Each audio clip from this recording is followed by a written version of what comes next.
ക്കുന്ന നിന്റെ മനസ്സിന്റെ ഉള്ളിലേക്ക് ആവശ്യമില്ലാത്ത ചിന്ത തരുന്നത് നിന്റെ കൂട്ടുകാരിയാ. അവളുടെ കൂടെ നടക്കല്ലേ, അവളെ നിന്നെ നശിപ്പിക്കും പൊന്നുപോലെ. അവസാനം നിന്റെ ജീവിതം തുലഞ്ഞു കഴിയുമ്പോൾ അവൾ സന്തോഷിക്കുകയാണ്. അതുകൊണ്ട് എന്റെ പ്രിയപ്പെട്ട ചെറുപ്പക്കാരോട് പറയുകയാ, പൊന്നുമോനെ, പടച്ചവരെ മറക്കല്ലേ, അല്ലാഹനെ മറന്നുകൊണ്ട് ജീവിക്കല്ലേ, പടച്ചവരെ ധിക്കരിച്ചുകൊണ്ട് ജീവിക്കല്ലേ. എത്രയെത്ര കാഴ്ച കാണുന്നവരാണ് രാത്രിയിൽ. എന്റെ പ്രിയപ്പെട്ടവരെ, 18 വയസ്സുള്ള പ്ലസ് 2 പഠിക്കുന്ന പൊന്നുപോൾ കൂട്ടുകാരൻ തന്റെ കാമുകൻ വാങ്ങിക്കൊടുത്ത ഉറക്ക ഗുളിക 2 പ്രാവശ്യം അറ്റാക്ക് വന്ന വാപ്പയ്ക്ക് കലക്കി കൊടുത്തിട്ട് കാമുകനെ വീടിനകത്തേക്ക് വിളിച്ചു കയറ്റുകയല്ലേ. എത്രയെത്ര സംഭവങ്ങൾ കണ്ടവരാ എന്റെ പ്രിയപ്പെട്ട ചെറുപ്പക്കാരാ. അന്യ വീട്ടിൽ പോയി അന്യ പെണ്ണിനെ വ്യഭിചരിച്ചിട്ട് വരുന്ന വഴിയിലാണ് പാണ്ടിലോറിയുടെ അടിയിൽ കിടന്ന് നീയങ്ങ് ചത്തുപോകുന്നതെങ്കില് പൊന്നുമോനെ, സ്വർഗം കിട്ടുമോ ചെറുപ്പക്കാരാ? ഇൽമിന്റെ മജ്ലിസുകളിലേക്ക് ഈ വാത് കേൾക്കാൻ എത്രയോ ചെറുപ്പക്കാര് വന്നിട്ടുണ്ട്. ഇന്നത്തെ രാത്രി നീ മരിച്ചാ നിനക്ക് ശഹീദിന്റെ കൂലിയാ. ഇവിടുന്ന് മടങ്ങിപ്പോകുന്ന വഴിയില് നിനക്ക് എന്തെങ്കിലും പറ്റിപ്പോയിട്ട് പൊന്നുമോനെ മരിച്ചാ സ്വർഗത്തിലാടാ. പക്ഷേ വ്യഭിചരിച്ചിട്ട് മടങ്ങി വരുമ്പോ, കള്ളുകുടിച്ചിട്ട് മടങ്ങി വരുമ്പോ, ഗാനമേള കണ്ടിട്ട് മടങ്ങി വരുമ്പോ, മഗ്രിബ് മിശായും ഖളാഖിയിട്ട് ഫുട്ബോൾ കളി കണ്ടിട്ട് തിരിച്ചു വരുന്ന വഴിയിലാണ് വണ്ടിയുടെ അടിയിൽ കിടന്ന് ചതഞ്ഞെരിഞ്ഞ് മരിക്കുന്നതെങ്കില് പൊന്നുമോരെ, സ്വർഗം നിനക്ക് കിട്ടുമോ? എന്റെ പ്രിയപ്പെട്ട പെങ്ങളോട് ചോദിക്കട്ടെ, എന്റെ പൊന്നുമോളെ, അന്യ പുരുഷന്റെ കൂടെ കെട്ടിപ്പിടിച്ച് കിടക്കുന്ന സമയത്താ മലക്കുൽ മൗത്ത് അസ്റായീൽ അലൈഹിസ്സലാം കടന്നു വരുന്നതെങ്കില് കാമുകന്റെ കൂടെ ബൈക്കിന്റെ പുറകിൽ സഞ്ചരിക്കുമ്പോഴാ നട റോഡിൽ കിടന്ന് നീ അങ്ങ് ചത്തുപോകുന്നതെങ്കില് നിന്റെ വാപ്പ നിനക്ക് ദുആ ചെയ്യുവോ?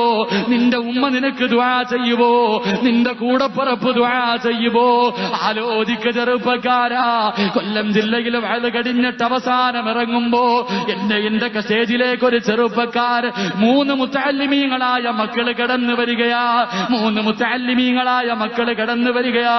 അവസാനം ചെറുപ്പക്കാരൻ ഇറങ്ങുമ്പോ എന്നെ കെട്ടിപ്പിടിച്ചിട്ട് പറയുന്നു, ഉസ്താദ്, എനിക്ക് വേണ്ടി ദുആ ചെയ്യണേ, എനിക്കും പ്രവാസകനാകണം. പുഞ്ചിരിക്കുന്ന മുഖത്തോടെ കെട്ടിപ്പിടിച്ച് സലാം പറഞ്ഞിട്ട് ഇറങ്ങിയതാ. അടുത്ത വീട്ടിലിരുന്ന് ഭക്ഷണം കഴിക്കുമ്പോ ഒരു സംഘാടകൻ ഓടി വന്നിട്ട് പറയുന്നു, ഉസ്താദ്, ആ 3 മക്കൾ സഞ്ചരിച്ച ബൈക്ക് ആക്സിഡന്റിൽ പറ്റി അതിലൊരു കുട്ടിക്ക് സീരിയസ് ആണ്. എവിടുള്ളവനാണെന്നറിയില്ല. ഭക്ഷണം കഴിച്ചുകൊണ്ടിരുന്ന ഞാനുണ്ടല്ലോ, ചാടി എഴുന്നേറ്റ് കൈ കഴുകിയിട്ടോടുകയാണ്.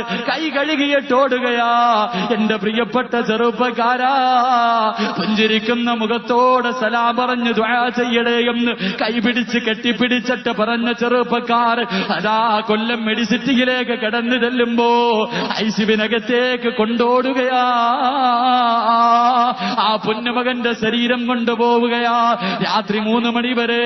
എവിടെയാണ് വീടെന്നറിയില്ല, അവന് ബോധമില്ല, കൂടെ വന്നവർക്ക് പരിചയമില്ല. അവസാനം ഫോൺ നമ്പർ കണ്ടുപിടിച്ചിട്ട് നാട്ടുകാരെയും അവന്റെ വീട്ടിലറിയിക്കുകയാണ്. വെളുപ്പാകാലം 3:30 ഡോക്ടർ വന്നിട്ട് പറയുന്നു, ഉസ്താദ്, അറിയേണ്ടവരെ അറിയിച്ചു കൊള്ളുക, ഇനി ഞങ്ങൾക്കൊന്നും ചെയ്യാനില്ല. എന്റെ പ്രിയപ്പെട്ടവരെ, ബൈക്കിൽ നിന്ന് താഴെ വീണിട്ട് തലയടിച്ചിട്ട് അതാ തലച്ചോറിൽ ബ്ലഡ് ക്ലോട്ടായിരിക്കും. രക്ഷപ്പെടുത്താൻ ഒരു വഴിയുമില്ല. വെളുപ്പാകാലത്ത് വാഴ കഴിഞ്ഞ ഞാൻ വീട്ടിൽ പോകാതെ 4 മണി സമയത്ത് ഐസിബിന്റെ ആംബുലൻസ് വിളിച്ച് തിരുവനന്തപുരം മെഡിക്കൽ കോളേജിലേക്ക് യാത്രയാക്കുകയാ. തിരുവനന്തപുരം മെഡിക്കൽ കോളേജിലേക്ക് യാത്രയാക്കിയിട്ട് പുറകിൽ ഇങ്ങനെ വണ്ടിയിൽ വരികയാണ്. 5-6 മണിയെത്തി. എനിക്കൊന്ന് മെഡിക്കൽ കോളേജിൽ കയറണമെന്ന് തോന്നുകയാ. അതാ ഹോസ്പിറ്റലിലേക്ക് കടന്നു ചെല്ലുമ്പോൾ ആംബുലൻസിന് അവിടെ കിടക്കുന്നുണ്ട്. എല്ലാവരും അവിടെ നിൽക്കുകയാ. പെട്ടില്ലാത്തത് കാരണം അകത്തേക്ക് കയറ്റുന്നില്ല. എല്ലാവരും കരഞ്ഞുകൊണ്ടിരിക്കുമ്പോ ആംബുലൻസിന്റെ ഡ്രൈവർ മുസ്ലിമായ ചെറുപ്പക്കാരനാ. കടന്നു വന്നിട്ട് പറയുന്നു, ഉസ്താദ്, ഓക്സിജൻ തീർന്നുകൊണ്ടിരിക്കുകയാ. ആ പൊന്നുമകന്റെ കാര്യം സീരിയസ് ആണ്, അവസാന സമയമാണെന്ന് തോന്നുന്നു. പറയുമ്പോൾ കണ്ണ് നിറയുകയാ. ആംബുലൻസിനകത്ത് കയറാൻ എനിക്ക് ധൈര്യമില്ല. ആംബുലൻസിനകത്ത് കയറാൻ ധൈര്യമില്ല. മുത്തല്ലിമായ പൊന്നുമകൻ പുഞ്ചിരിച്ചുകൊണ്ട് ദുആ ചെയ്യടേ എന്ന് പറഞ്ഞിട്ട് പോയ ചെറുപ്പക്കാരൻ 16 വയസ്സുള്ള ആ പൊന്നുമകൻ മരണത്തോട് മല്ലടിക്കുകയാ. ഡ്രൈവർ അകത്ത് നിന്നിട്ടിറങ്ങി വരികയാണ്. അവസാനം അകത്തേക്ക് കയറി ചെന്നു. സുബ്ഹാനല്ലാഹ്, വായിക്കകത്തുകൂടെ പൈപ്പ് കുത്തിയേറ്റിയിരിക്കുകയാ. കണ്ണിങ്ങനെ തുറന്നിരിപ്പുണ്ട്. അവസാന സമയമാണ്. അതാ എന്റെ പ്രിയപ്പെട്ടവരെ, ആ പൊന്നുമകന്റെ അടുക്കൽ നിന്നിട്ട് പറഞ്ഞു, മോനെ ഭയപ്പെടണ്ടടാ, പൊന്നുമോനെ ഭയപ്പെടണ്ടടാ. എത്ര വലിയ ഭാഗ്യവാനാണ്. ഇൽമു കേൾക്കാമെന്നിട്ട് പോകുന്ന വഴിയിലാ നീ മരണപ്പെടുന്നതെങ്കിൽ നിനക്ക് സുഖതാക്കളുടെ കൂടെയാ, നിനക്ക് ഷഹീദിന്റെ കൂലി കെട്ടുമെന്ന് പറയുമ്പോൾ പുഞ്ചിരിച്ചുകൊണ്ടാ ചെറുപ്പക്കാർ അതുവരെ അവൻ അനങ്ങാതെ കിടക്കുകയാ. അവന്റെ കണ്ണിലൂടെ രക്തമിങ്ങനെ താഴെ കൊലിക്കുകയാണ്, കണ്ണുകൾ ചലിക്കുകയാണ്. ആ പൊന്നുമകൻ എന്നെ നോക്കി പുഞ്ചിരിക്കുകയാ. പക്ഷേ ചെറുപ്പക്കാരാ, ആ പയ്യനിന്ന് കബറിനകത്താ, ആ പൊന്നുമോനിന്ന് കബറിനകത്താ. എന്തൊരു ചിരിയായിരുന്നെന്നറിയോ? മോനെ സുഹൃതാക്കളുടെ കൂടെയാടാ, നിനക്ക് ഷഹീദിന്റെ കൂലി കെട്ടുമെന്ന് പറഞ്ഞപ്പോ ആ പൊന്നുമോൻ ചിരിക്കുകയാണ്. കണ്ണ് നിറയുകയാ, രക്തക്കളറ്. കണ്ണിലൂടെ ചുമന്ന വെള്ളമിങ്ങനെ താഴേക്ക് വീടുകയാ. നോക്കി നിൽക്കാൻ എനിക്ക് കഴിഞ്ഞില്ല. ആംബുലൻസിനകത്ത് നിന്നിറങ്ങിപ്പോവുകയാ. എന്റെ പ്രിയപ്പെട്ട ചെറുപ്പക്കാരാ, നിനക്കിതിനുള്ള ഭാഗ്യം കിട്ടുമോ? നിന്നെ കൊണ്ടിതുപോലെ നടക്കാൻ കഴിയുമോ? കാരണം നിന്റെ കൂട്ടുകാരൻ വൃത്തികെട്ടവനല്ലേ. എത്രയോ പെണ്ണുങ്ങളുടെ വീടിനകത്ത് കൊണ്ടുപോകുന്നവനാ, കള്ള് ചാപ്പില് കൊണ്ടുപോകുന്നവനാ. വിവാഹം കഴിഞ്ഞ് തിരിച്ചു വരുമ്പോ നടുറോഡില് ജനങ്ങളെ ബുദ്ധിമുട്ടിക്കുന്നവനാ. ഈ കൂട്ടുകാരന്റെ കൂടെ നടന്നാ നിനക്ക് സ്വർഗം കിട്ടുമോ? എന്റെ പ്രിയപ്പെട്ട പെങ്ങളെ, ഇസ്ലാമിന്റെ വസ്ത്രമായ ഫർദയും ധരിച്ച് എത്രയോ വൃത്തികേടുകൾ കാണിക്കുന്നവരാ. സിനിമയ്ക്ക് പോലും പോകുമ്പോൾ മഫ്തയും കുത്തികെട്ട് കടന്നു പോകുന്ന എത്രയോ മുസ്ലിം പെണ്ണുണ്ട്.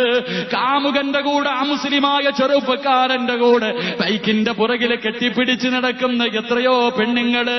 അതാ മഫ്തയാ ധരിച്ചിരിക്കുന്നത്. പൊന്നുമോളെ, എന്തിനാ അഹങ്കരിക്കുന്നത്? എന്തിനാ? ഇന്നലെ പുതിയങ്ങാടിയിൽ വാതിന് പോവുകയാ.